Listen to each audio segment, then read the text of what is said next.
Your person is not okay without you.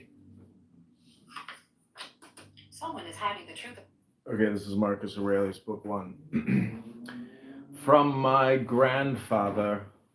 Verus, I learned good morals and the government of my temper. From the reputation and remembrance of my father, modesty and a manly character. From my mother,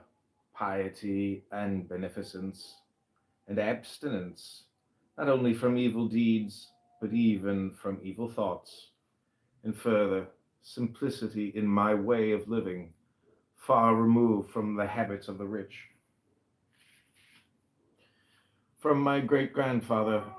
not to have frequented public schools, and to have had good teachers at home, and to know that on such things a man should spend liberally. From my governor, to be neither of the green nor of the blue party at the games and the circus,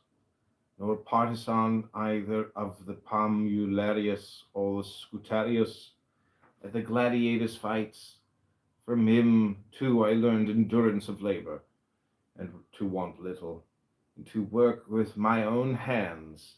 and not to meddle with other people's affairs, and not to be ready to listen to slander. From Diognetus, not to busy myself about trifling things, and not to give credit to what was said by miracle workers and jugglers about incantations and the driving away of daemons and such things, not to breed quails for fighting, nor to give myself up passionately to such things, and to endure freedom of speech, and to have become intimate with philosophy, and to have been a hearer first of Bacchius, then of Tandasis and Marcianus, and to have written dialogues in my youth, and to have desired a plank bed in skin, and whatever else of the kind belongs to the Grecian discipline.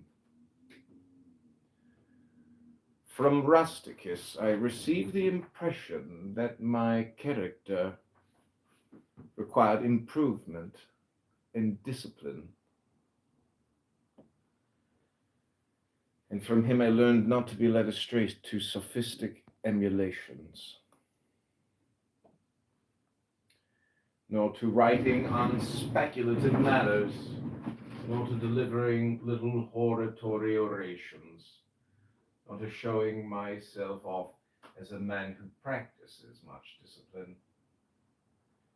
or does benevolent acts in order to make a display, and to abstain from rhetoric and poetry and fine writing, and not to walk about in the house in my outdoor dress, nor to do other things of the kind, and to write my letters with simplicity, like the letter which Rusticus wrote from Sinuessa to my mother, or with respect to those who have offended me by words, done me wrong, to be easily disposed, to be pacified and reconciled, as soon as they have shown a readiness to be reconciled, and to read carefully, and not to be satisfied with a superficial understanding of a book, nor hastily to give my assent to those who talk overmuch. And I am indebted to him for being acquainted with the discourses of Epictetus, which he communicated to me out of his own collection. From Apollonius I learned freedom of will and undeviating steadiness of purpose, and to look to nothing else, not even for a moment, except to reason, and to be always the same, in sharp pains, on the occasion of the loss of a child, and in long illness, and to see clearly in a living example that the same man can be both resolute in yielding, and not peevish in giving his instruction, and to have had before my eyes a man who clearly considered his experience and his skill in expounding philosophical principles as the smallest of his merits. And from him I learned how to receive from friends what are esteemed favors, without being either humbled by them or letting them pass unnoticed.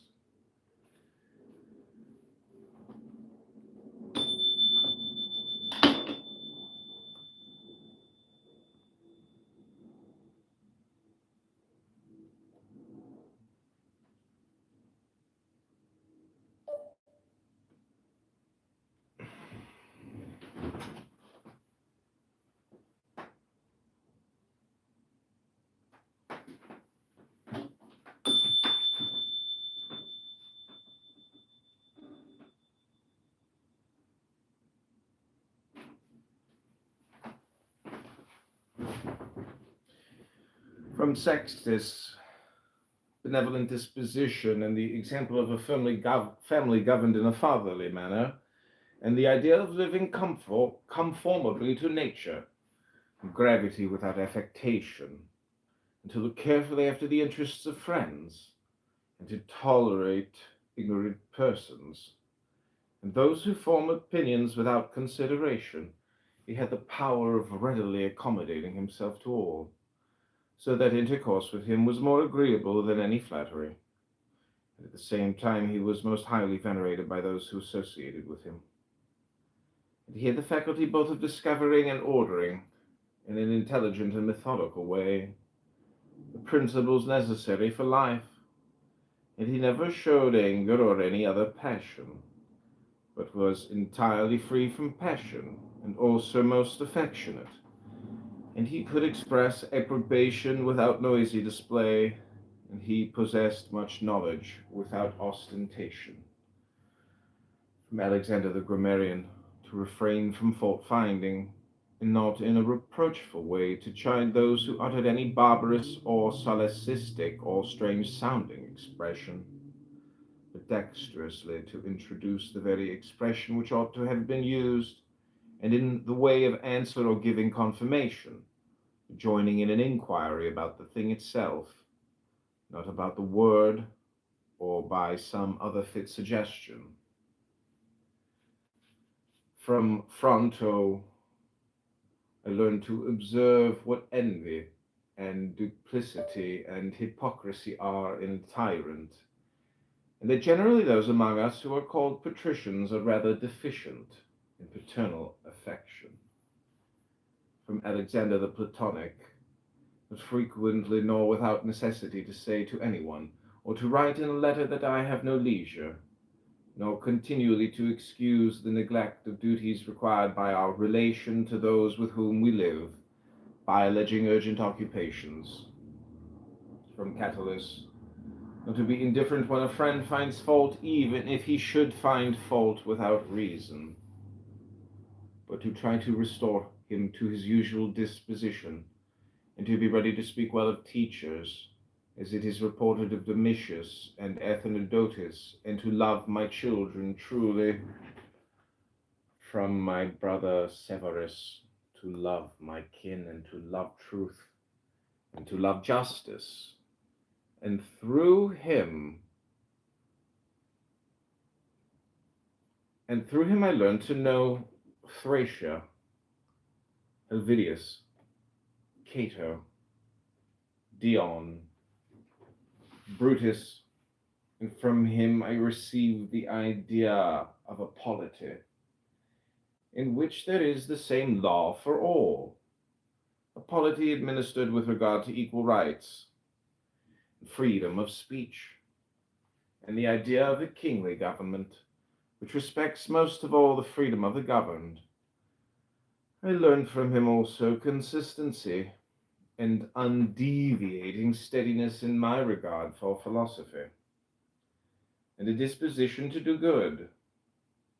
and to give to others readily, and to cherish good hopes, and to believe that I am loved by my friends. And in him I observed no concealment of his opinions with respect to those whom he condemned,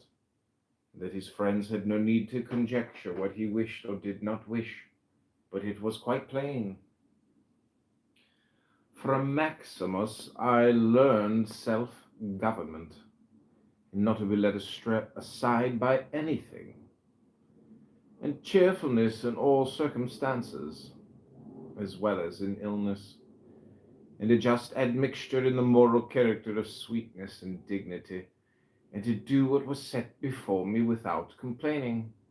I observed that everybody believed that he thought as he spoke, that in all that he did he never had any bad intention. He never showed amazement and surprise, and was never in a hurry, and never put off doing a thing,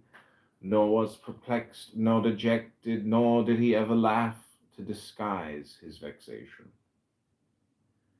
Nor, on the other hand, was he ever passionate or suspicious. He was accustomed to do acts of beneficence, and was ready to forgive. He was free from all falsehood. He presented the appearance of a man who could not be diverted from right, rather than of a man who had been improved. I observed, too, that no man could ever think he was despised by Maximus, or ever venture to think himself a better man. He had also the art of being humorous in an agreeable way. In my father I observed mildness of temper, and unchangeable resolution in the things which he had determined after due deliberation, and no vainglory in those things which men call honors, and a love of labor and perseverance, the readiness to listen to those who had anything to propose for the common weal, and undeviating firmness in giving to every man according to his deserts, and a knowledge derived from experience of the occasions for vigorous action and for remission. And I observed that he had overcome all passion for boys. He considered himself no more than any other citizen, and he released his friends from all obligation to sup with him or to attend him of necessity when he went abroad, and those who had failed to accompany him, by reason of any urgent circumstances, also found him the same. I observed, too, his habit of careful inquiry in all matters of deliberation, and his persistency, and that he never stopped his investigation, for through being satisfied with appearances which first present themselves, and that his disposition was to keep his friends, and not to be soon tired of them, nor yet to be extravagant in his affection, and to be satisfied on all occasions, and cheerful, and to foresee things a long way off, and to provide for the smallest, without display, and to check immediately popular applause and all flattery, and to be ever watchful over the things which were necessary for the administration of the empire, and to be a good manager of the expenditure, patiently to endure the blame which he got for such conduct. And he was neither superstitious with respect to the gods, nor did he court men by gifts or by trying to please them, or by flattering the populace. But he showed sobriety in all things and firmness, never any mean thoughts or action, no love of novelty, and the things which conduce in any way to the commodity of life, and of which fortune gives an abundant supply, he used without arrogance and without excusing himself, so that when he had them, he enjoyed them without affectation, and when he had them not, he did not want them. No one could ever say of him that he was either a sophist, or a homebred flippant slave, or a pedant. But everyone acknowledged him to be a man ripe, perfect, above flattery, able to manage his own and other men's affairs. Besides this, he honored those who were true philosophers. He did not reproach those who pretended to be philosophers, nor yet was he easily led by them. He was also easy in conversation, and he made himself agreeable without any offensive affectation. He took a reasonable care of his body's health, not as one who was greatly attached to life, nor out of regard to personal appearance, nor yet in a careless way, but so that through his own attention he very seldom stood in need of the physician's art, or of medicine, or external applications. He was most ready to give way without envy to those who possessed any particular faculty, such as that of eloquence, or knowledge of the law, or of morals, or of anything else, and he gave them his help, that each might enjoy reputation according to his deserts. And he always acted conformably to the institutions of his country, without showing any affection of doing so. Further, he was not fond of change, nor unsteady, but he loved to stay in the same places, and to employ himself about same things. And after his paroxysms of headache, he came immediately fresh and vigorous to his usual occupations. His secrets were not but very few, very rare. These only about public matters. He showed prudence and economy in the exhibition of the public spectacles and the construction of public buildings. His donations to the people, and in such things, for he was a man who looked to what ought to be done, not to the reputation which is got by a man's acts. He did not take the bath at unseasonable hours. He was not fond of building houses, nor curious about what he ate, nor about the texture and color of his cloths, nor about the beauty of his slaves. His dress came from Lorium, his villa on the coast, from Lanuvium generally. We know how he behaved to the toll collector at Tusculum, who asked his pardon. Such was all his behavior. There was in him nothing harsh, nor implacable, nor violent, nor, as one may say, anything carried to the sweating point. But he examined all things severally, as if he had abundance of time, and without confusion, in an orderly way, vigorously and consistently. That might be applied to him which is recorded of Socrates, that he was able both to abstain from, and to enjoy those things which many are too weak to abstain from, and cannot enjoy without excess, but to be strong enough both to bear the one and to be sober in the other is the mark of a man who has the perfect and invincible soul, such as he showed in the illness of Maximus. To the gods I am indebted for having good grandfathers, good parents, a good sister, and friends, nearly everything good. Further, I owe it to the gods that I am not hurried into any offense against any of them, though I had a disposition which, if opportunity had offered, might have led me to do something of this kind. but through their favor there never was such an occurrence. There was never such a concurrence of circumstances as put me to the trial further. I am thankful to the gods that I was not longer brought up with my grandfather's concubine, and that I preserved the flower of my youth, and that I did not make proof of my virility before the proper season, but even deferred the time that I was subjected to a ruler and a father who was able to take away all pride from me, and to bring me to the knowledge that it is possible for a man to live in a palace without wanting either guards or embroidered dresses,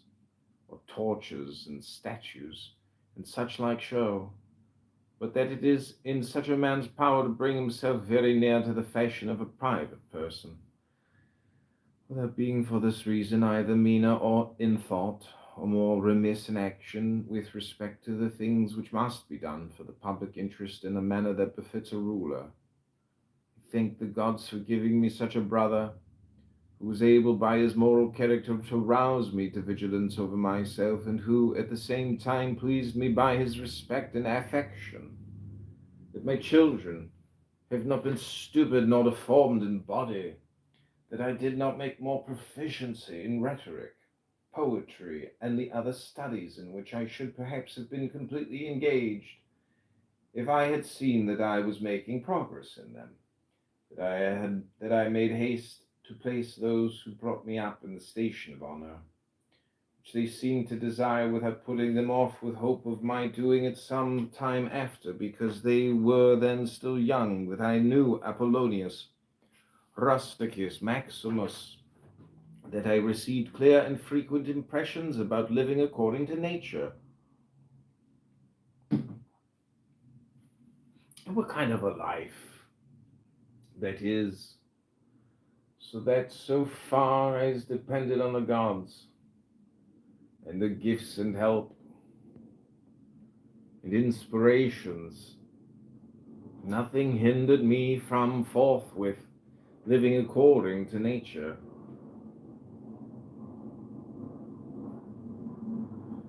Though I still fall short of it through my own fault, through not observing the admonitions of the gods, and I may almost say their direct instructions, that my body has held out so long in such a kind of life that I never touched either Benedicta or Theodotus, that after having fallen into amatory passions I was cured, and though I was often out of humor with Rusticus, I never did anything of which I had occasion to repent, that though it was my mother's fate to die young, she spent the last years of her life with me, that whenever I wished to help any man in his need, or on any other occasion, I was never told that I had not the means of doing it. That to myself the same necessity never happened, to receive anything from another, that I have such a wife, so obedient, so affectionate, and so simple, that I had abundance of good masters for my children, and that remedies have been shown to me by dreams, both others and against blood spitting and giddiness, and that when I had an inclination to philosophy, it did not fall into the hands of any sophist, that I did not waste my time on writers of histories, or in the resolution of syllogisms, or occupy myself about the investigation of appearances in the heavens, for all these things require the help of the gods and fortune.